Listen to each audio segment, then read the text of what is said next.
Hey guys, welcome back to another episode. I know I keep saying episode like I'm counting and having different volumes, but I like it, right? But welcome back, guys. Welcome back. Let me make sure that I can. I think the audio is all right. Okay. All right. Okay, guys. So today we are going to do. I'm going to do a quick video here, guys. And we are going to talk about, I actually want to do CJ, okay? This is CADJPY. Now, I prefer CADJPY over GJ any day, okay? GJ, I swear that darn pair is on the psycho, right? And I just, there's so much volatility in that one. And, you know, I like things clean. I like things fair. Okay, not that anything in trading Forex is fair, but, you know, you get the point. So EJ and CJ are my go-tos when it comes to the yen. Okay. So we're going to talk about this pair because initially the bias on this pair is bearish. That's the initial bias, if I can say that word, right? So today I was expecting this thing to, I was expecting to short this pair, okay? But I want to go through the reasons why we did not short this pair today, right? So the first things first, we're on H1 right now, and there was an opportunity, obviously, to short this pair if you were available. Let me drop down to M30. If you were available in Asia, right? Sometimes these things do move in Asia, and I typically don't like to trade it, but sometimes if I see that it's an absolutely guaranteed, like I see this giant stop hunt, high or low, whatever, or I see this pattern is one of my favorite patterns, then I will execute that trade early in Asia, right? But usually around this time, I'm asleep, okay? This time right here, it's like I'm winding down, right? So about from here to here, right? I'm asleep. Z. So for those of you who are in the eastern side or in a different part of the world where you can actually catch this thing at a reasonable time when you're wide awake, then I applaud you. There's like no reason why you shouldn't trade Forex because you're going to be available for it. If you can mentally handle this, because it's really essentially easy at the end of the day. It's what's hard is making that decision, you know, mentally, right? And then having to go through losses and breaking even points, all that stuff that comes with money. I mean, you're dealing with money. But the cool thing is, guys, you know, and I wish I knew this when I started, you know, to learn to trade back in 2020 about prop firms that can really help you immensely to secure your capital and use another company's capital.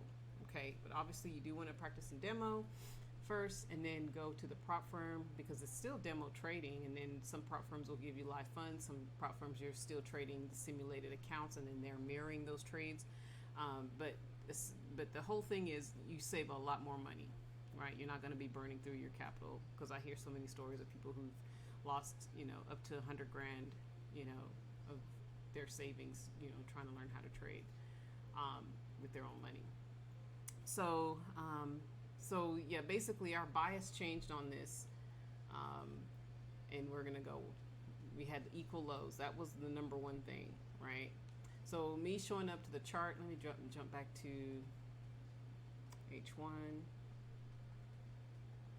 Okay, market timing is also very important.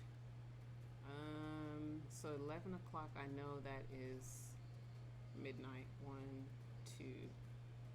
So between 2, I would say 3 o'clock, because I get up at around 2:30, and then I'm usually at the charts at 3 a.m., right? And that's already an hour and a half. I mean, 2 hours away from, you know, the stop hunt for London. So I missed a lot, you know, here in the Pacific time zone. So that's why I'm always like, you know, it's a bummer because I really like London. London is like the best. Okay. So sometimes I get lucky and sometimes I don't, right? So we get here, you know, to the charts, you know, for me about 3 o'clock in the morning, and I can see already that we have equal lows here. Okay. Equal lows is like a telltale sign that, you know, it's game over. You're going long. Okay. Don't even try to fight it. You're going long. All right. And as we can see here, it wasn't really, this right here is the Asia high. Bring out my pen right here. You see this black line? I am lying. It's not the high, it's the low. Because here's the other one. So here's the Asia. This is the high, and then this is the Asia low.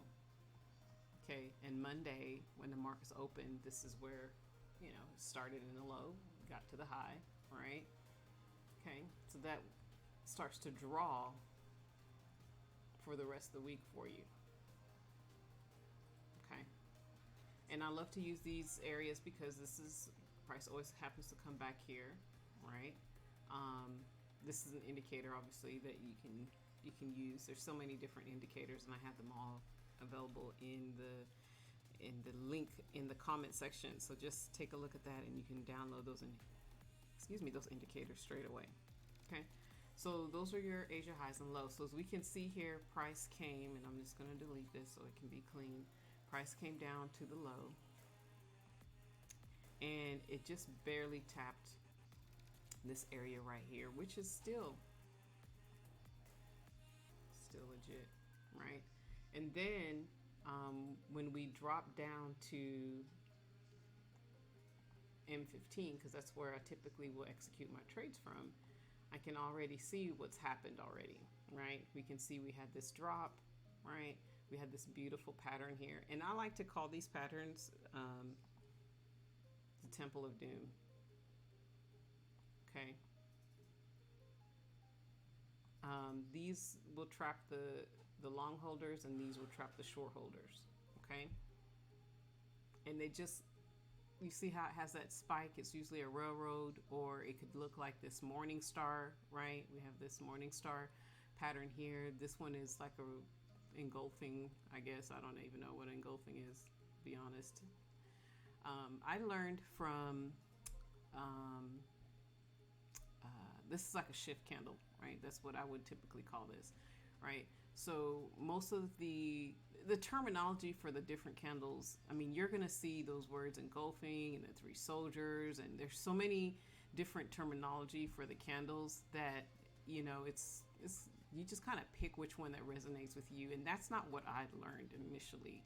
I was learning the shift candles, I was learning railroad tracks, I was learning the doji, of course, with the hammer, the inverted hammer, and the morning star and the evening star, right? So there's really nothing, it's nothing wrong, right? There's no right or wrong way of what you call it, right?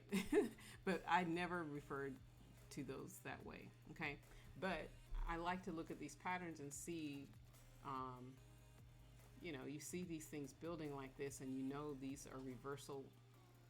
This is a reversal indicator right here. And then we already saw from the H1 that we've hit the low. And then the other thing is the stop hunt, right? We're always going to have a 25 to 50 pip stop hunt, right, out of Asia before the reversal.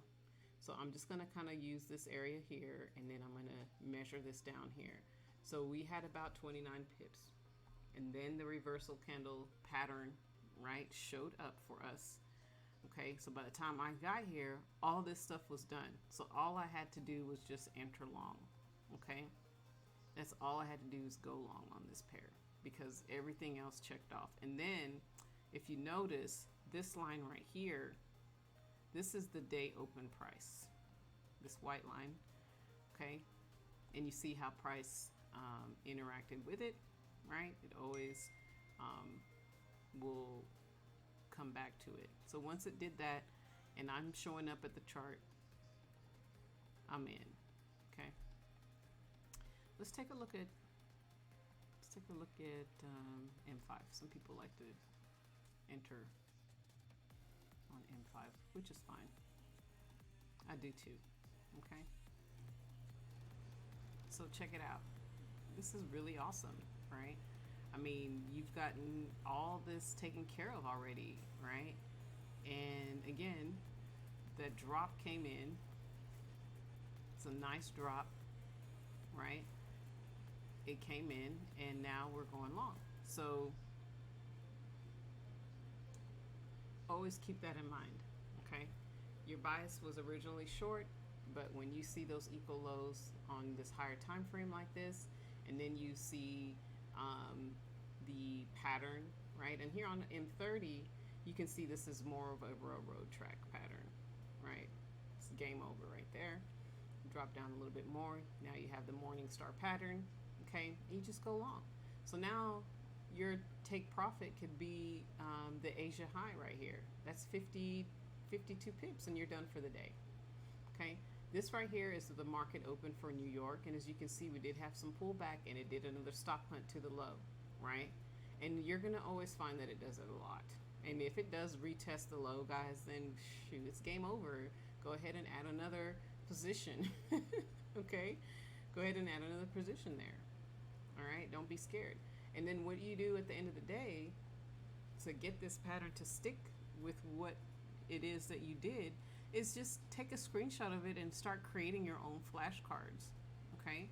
That's the only way that you're going to remember this, right? Because that's one huge thing about learning Forex. It's very easy to do, but it's hard when you have to mentally execute, and then you're having to, you know, feel the pain of this bar. See this 1 hour bar of complete drawdown, right? And it went and hit the low. It didn't come back to the original low, which is good, but it retested it, right? And here you're probably freaking out, and you shouldn't be, right?